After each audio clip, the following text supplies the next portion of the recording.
শীত মানে কমলা লেবু, আর ফলের বাজারে কমলা লেবুকে ঘিরেই কিন্তু ফল ব্যবসায়ীরা লক্ষ্মী লাভ করে থাকেন এই সময়। এবার এই কমলা লেবুকে ঘিরেই পর্যটন, বক্সা পাহাড়ে অরেঞ্জ ট্যুরিজম, নয়া পরিকল্পনা আলিপুরদুয়ার জেলা প্রশাসনের। পর্যটনের হাতিয়ার বক্সা পাহাড়ের কমলা লেবু বাগান।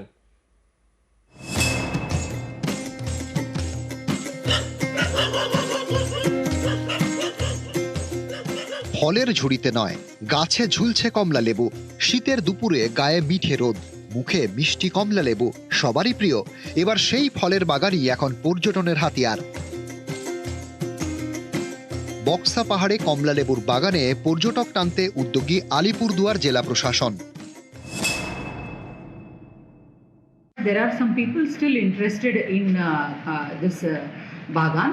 ওইটা ওরা আমাদেরকে জানিয়ে দিলে ওইটা আরও ভালোভাবে করার জন্য আমরা সাপোর্ট দেব, সো দ্যাট আমাদের ও যে বক্সা লেপচাকা প্যাকেজের মধ্যে এটাও ওদের একটা ইন্টারেস্ট থাকতে পারে ট্যুরিস্টদের। একসময় বক্সা পাহাড়ের বিভিন্ন জায়গায় প্রচুর কমলা লেবুর চাষ হতো। স্বাদ গন্ধে বিখ্যাত আলিপুরদুয়ারের কমলা লেবু বিদেশেও রপ্তানি করা হতো। 1993 সালে অতিবৃষ্টির কারণে বক্সা পাহাড়ের মাটির চরিত্র বদলে যায়।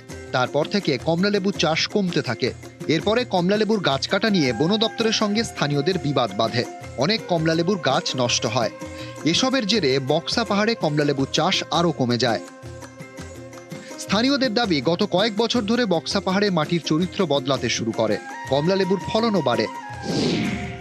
গত বছর 15 হেক্টর জমিতে 790 মেট্রিক টন কমলালেবুর উৎপাদন হয়।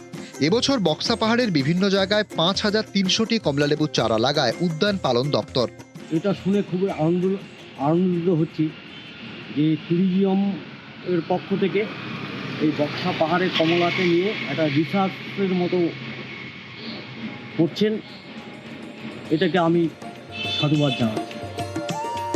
শীতে বক্সা পাহাড়ের রং কমলা, আর এই কমলা লেবুর বাগানে পর্যটক টানার পরিকল্পনা প্রশাসনের। পর্যটন ব্যবসায়ীরাও তৈরি।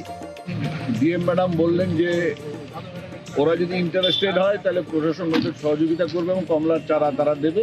আমরা আশাবাদী যে অরেঞ্জ ট্যুরিজমটাকে সামনে রেখে বক্সার কমলা আবার আগের চেহারায় ফিরে যাবে। প্রচুর কমলা লেবু হচ্ছে এবার বক্সা পাহাড়ে, আর এই সুযোগকে কাজে লাগিয়েই অরেঞ্জ ট্যুরিজমের উদ্যোগ নিয়েছে আলিপুরদুয়ার জেলা প্রশাসন। এখন দেখার এই উদ্যোগ কতটা সফল হয়। আলিপুরদুয়ার থেকে রাজকুমার কর্মকার, নিউজ 18 বাংলা।